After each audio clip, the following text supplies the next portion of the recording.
السلام علیکم ورحمۃ اللہ تعالی وبرکاتہ۔ نحمده ونصلی علی رسولہ الکریم، اما بعد فاعوذ باللہ من الشیطان الرجیم، بسم اللہ الرحمن الرحیم۔ منہا خلقناکم وفیہا نعیدکم ومنہا نخرجکم تارۃ اخری۔ صدق اللہ مولانا العظیم وبلغنا رسولہ النبی الامین المبین المتین الکریم، ونحن علی ذلک لمن الشاہدین والشاکرین والحمد للہ رب العالمین۔ آئیے ہم اور آپ جی لگا کر بارگاہ رسالت مآب میں درود شریف کا نذرانہ پیش کریں۔ پڑھیں بآواز بلند صلی اللہ علی النبی الامی وآلہ صلی اللہ علیہ وسلم، صلاۃ و سلام علیک یا رسول اللہ صلی اللہ تعالی علیہ وسلم۔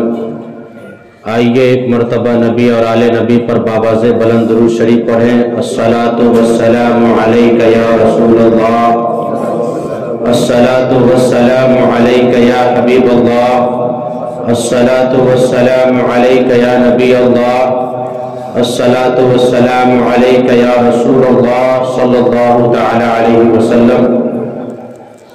کلمہ طیبہ کا بھی ورد کر لیں، پڑھیں لا الہ الا اللہ محمد رسول اللہ صلی اللہ تعالی علیہ وسلم۔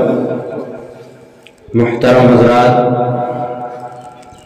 اعلیٰ حضرت عظیم البرکت مجدد دین و ملت، اچھے رضا، پیارے رضا، ہم سب کے رضا، امام احمد رضا خان فاضل بریلوی علیہ رحمت و رضوان فرماتے ہیں، سب نے صفِ محشر میں للکار دیا ہم کو، سب نے صفِ محشر میں للکار دیا ہم کو، اے بے کسوں کے آقا اب تیری دہائی ہے، اے بے کسوں کے آقا اب تیری دہائی ہے۔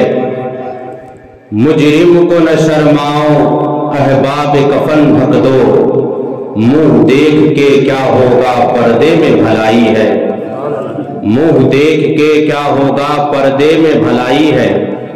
اور ایک جگہ اور اعلیٰ حضرت ارشاد فرماتے ہیں، وہ صبح لال ازار پھرتے ہیں، تیرے دن اے بہار پھرتے ہیں، ہائے غافل وہ کیا جگہ ہے جہاں پانچ جاتے ہیں چار پھرتے ہیں، پانچ جاتے ہیں چار پھرتے ہیں۔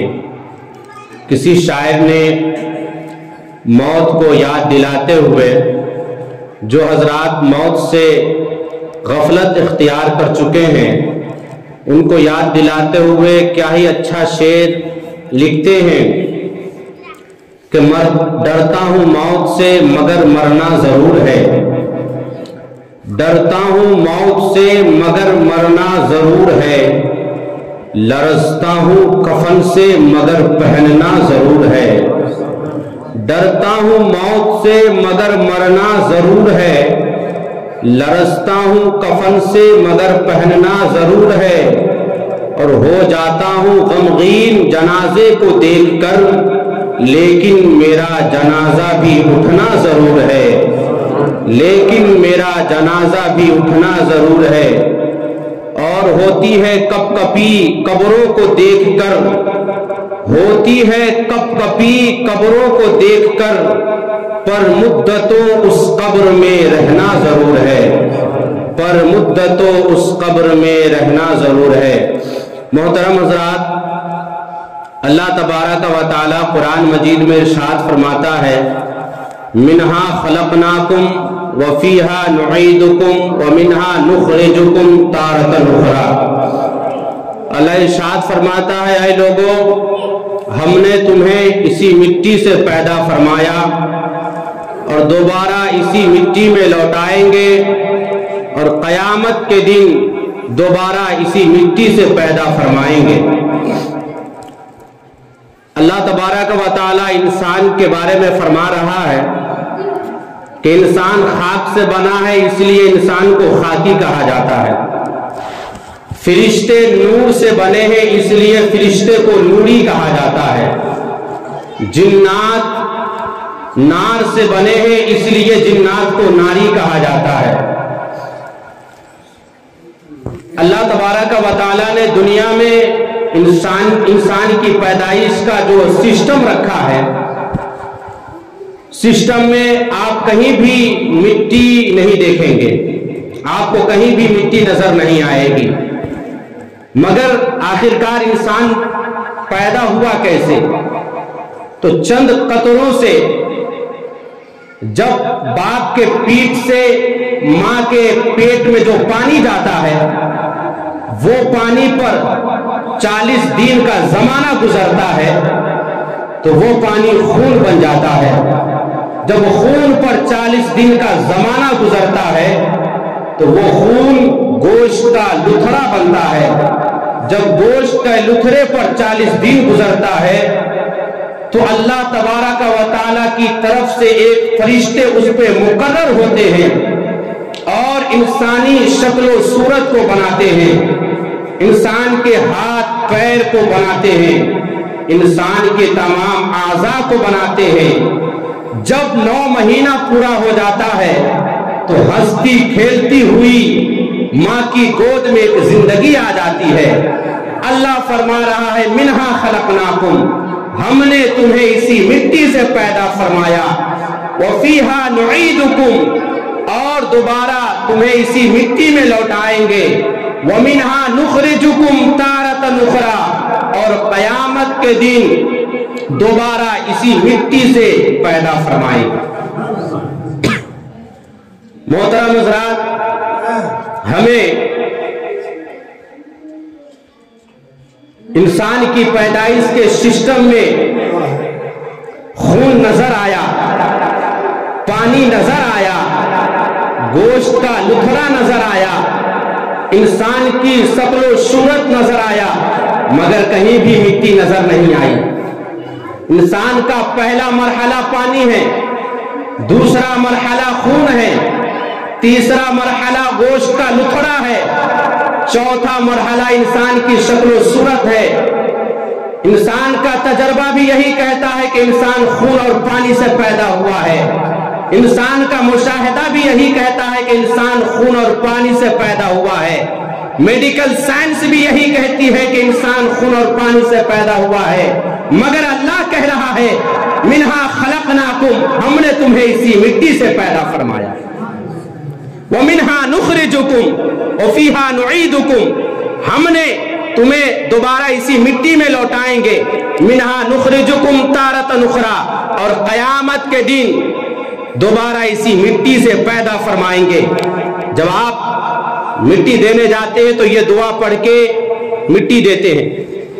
تو اس آیت کا مفہوم اور انسانی پیدائش کا سسٹم، انسانی پیدائش کا نظام کس طرح ہے، میں نے آپ تک یہ باتیں رکھی اور میری بات کو آپ نے سماعت کیا. اب آئیے میں ایک بات، حضرت دقاق رحمت اللہ تعالی علیہ کیا ہی خوب ارشاد فرماتے ہیں کہ موت کو یاد کرنے کے 3 فوائد ہیں. جو انسان موت کو یاد کرتا ہے ان کو 3 انعام دیا جاتا ہے، 3 انعام عطا کیا جاتا ہے. توبہ میں جلدی توفیق ہوتی ہے، توبہ کرنے کی جلدی توفیق ہوتی ہے. جو انسان ہمیشہ موت کو یاد کرتا ہے تو پہلا انعام اس انسان کو عطا کیا جاتا ہے کہ پہلا وہ توبہ کرنے میں تاخیر نہیں بلکہ توبہ جلدی کر لیتا ہے. دوسرا قناعت، یعنی تھوڑے رزق میں صبر کرنے والا دل عطا کر دیتا ہے. تیسرا نشاط عبادت، نشاط یعنی عبادت میں چستی، عبادت میں چستی. جب کوئی انسان موت کو یاد کرتا ہے، موت کی تمنا کرنے سے منع کیا گیا ہے مگر موت کو یاد کرنے کے لیے کہا گیا ہے کہ موت کو یاد کریں، کیونکہ موت، جب کوئی انسان موت کو یاد کرتا ہے تو دنیا کی لذتوں کو وہ ختم کر دیتا ہے، دنیا کی رنگی برنگی چیزوں سے وہ دور ہو جاتا ہے اور